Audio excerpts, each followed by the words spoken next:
এবং এনসিপির আহ্বায়ক জনাব নাহিদ ইসলাম আজকে সংসদে আমাদের রাষ্ট্রপতিকে নিয়ে বেশ ক্ষোভ ঝেড়েছেন, উষ্মা প্রকাশ করেছেন। এটা অস্বাভাবিক কিছু না, কারণ এই যে এনসিপি দলটা আছে এদের নেতৃবৃন্দের কাছ থেকে আমরা এরকমটাও অনেক আগে থেকেই পেয়ে আসছি। যখন তারা অন্তর্বর্তীকালীন সরকারের অংশ ছিলেন এবং যখন এই নাহিদ ইসলাম এই সরকারের একজন উপদেষ্টা ছিলেন, তখনও তারা কিন্তু এই আমাদের বর্তমান যে রাষ্ট্রপতি মিস্টার শাহাবুদ্দিন আহমেদ তাকে তার পদ থেকে সরিয়ে দেওয়ার জন্য নানা ধরনের চেষ্টা তারা করেছেন। সরকারের কাছে আবদার করেছেন, দাবি করেছেন, হুমকি দিয়েছেন, এমনকি বঙ্গভবনের সামনে যেয়েও তাকে উৎখাতের চেষ্টা করেছেন।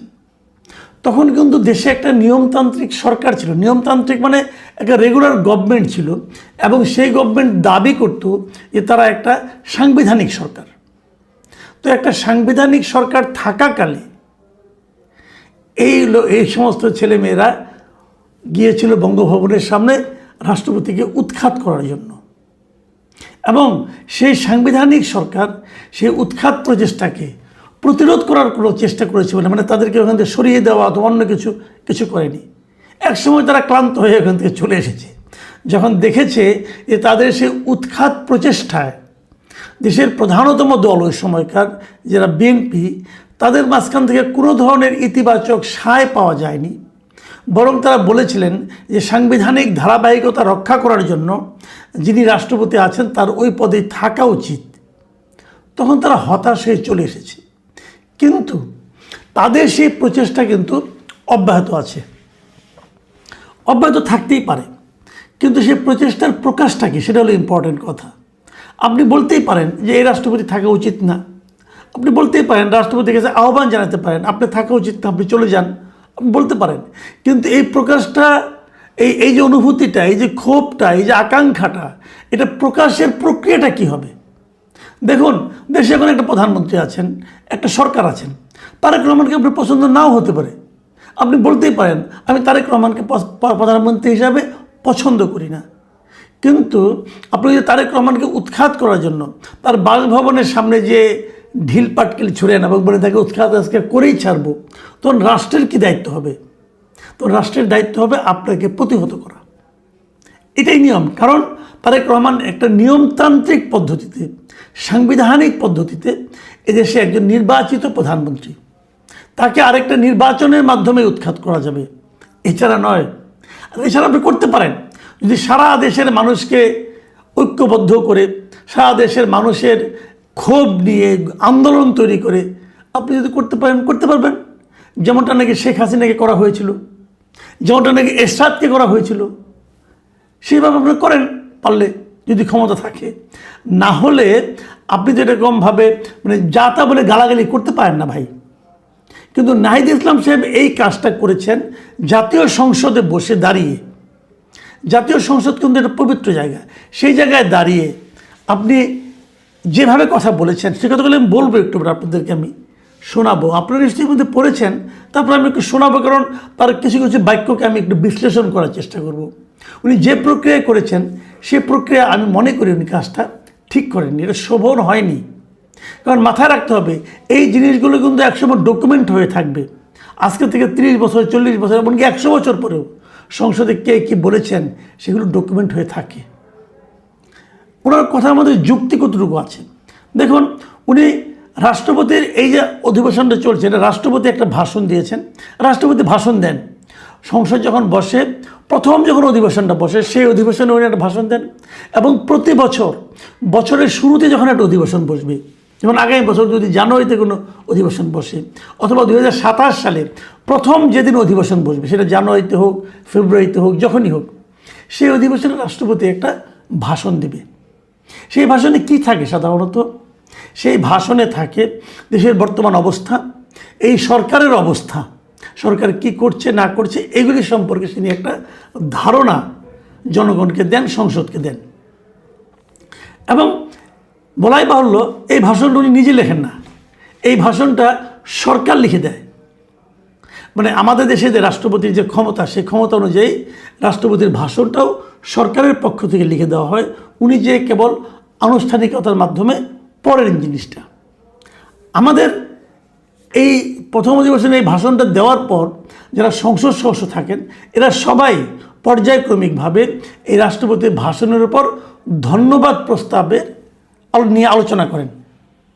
আমাদের নাহিদ ইসলাম সাহেব কী করেছেন, উনি প্রথমেই বলেছেন আমি রাষ্ট্রপতি প্রেসিডেন্ট শাহাবুদ্দিনের বক্তব্য আমি শুনিনি। তো শুনেন না তো দাঁড়াইছেন কেন? আপনি যে ভাষণ শুনেননি সেই ভাষণের উপর আনা ধন্যবাদ প্রস্তাবের আলোচনা দাঁড়িয়েছেন কেন? আপনার দাঁড়ানোর কোনো একটি আপনি তো শুনেনি না এটা। এবং তারপরে উনি আরও বলেছেন যে এ নিয়ে আমার বলার কোনো আগ্রহ নাই। তো আগ্রহ নাই তো খারাই গেছেন কেন ভাই?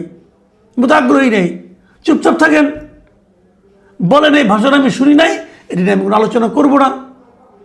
আপনি তো বলবেন যে উনি তো ওয়ার্কআউট করেছেন, হ্যাঁ ওয়ার্কআউট করেছেন, কিন্তু ওয়ার্কআউট করার পর যে জিনিসটা হয় আমাদের যে অভিজ্ঞতা আর কি, ওয়ার্কআউট করার পর ওরা কিন্তু ওই এলাকা ছেড়ে চলে যান না। ওয়ার্কআউট করার পর ওনারা যার যার কক্ষে যেয়ে বসেন, ওখানে তো বিরোধী দলের একটা কক্ষ আছে, ওখানেও কিন্তু লাউড স্পিকারে সংসদের ভেতরে কী চলছে সব ওখানে শোনা যায়।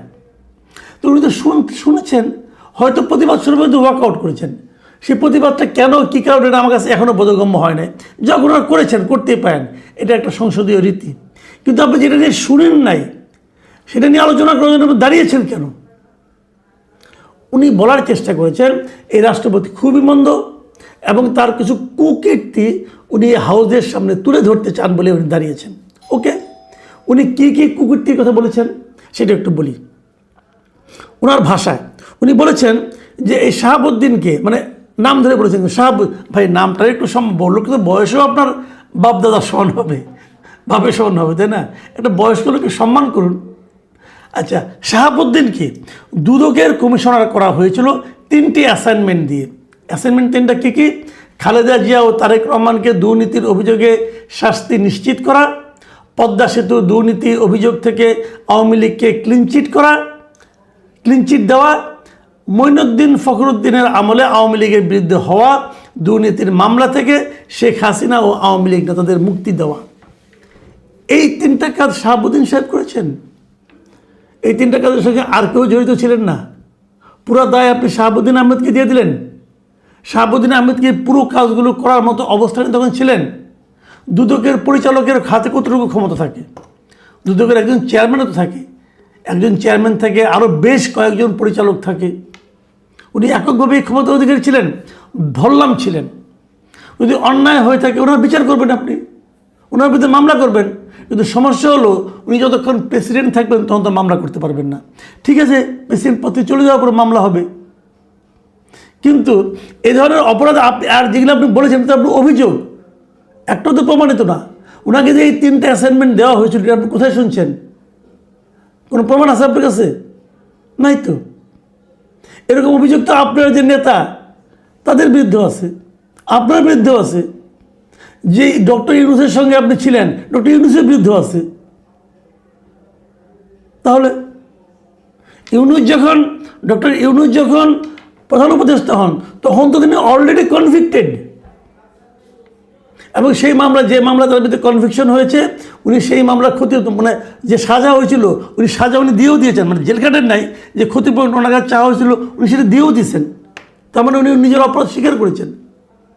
তখন তো আপনার কোনো ঝামেলা হয় নাই ভাই। দেখুন, একটা কথা বলি, এবং আমি আরেকটা কথা বলি। উনি আরেকটা বলেছেন কি, আমাদের দুর্ভাগ্য এই দুর্নীতিবাজ মিথ্যুক অপদার্থ এখনও বাংলাদেশের প্রেসিডেন্ট। একটা প্রেসিডেন্টকে আপনি এই ভাষায় বলতে পারেন না।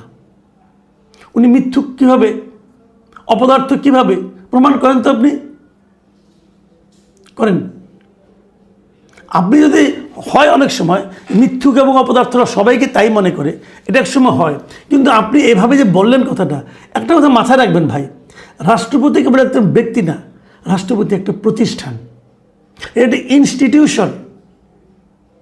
এটা সব দেশে এভাবে মানা হয়। যে সমস্ত দেশগুলো পার্লামেন্টারি সিস্টেমে চলে সেখানে রাষ্ট্রপতিকে একটা ইনস্টিটিউশন হিসেবে মানা হয়।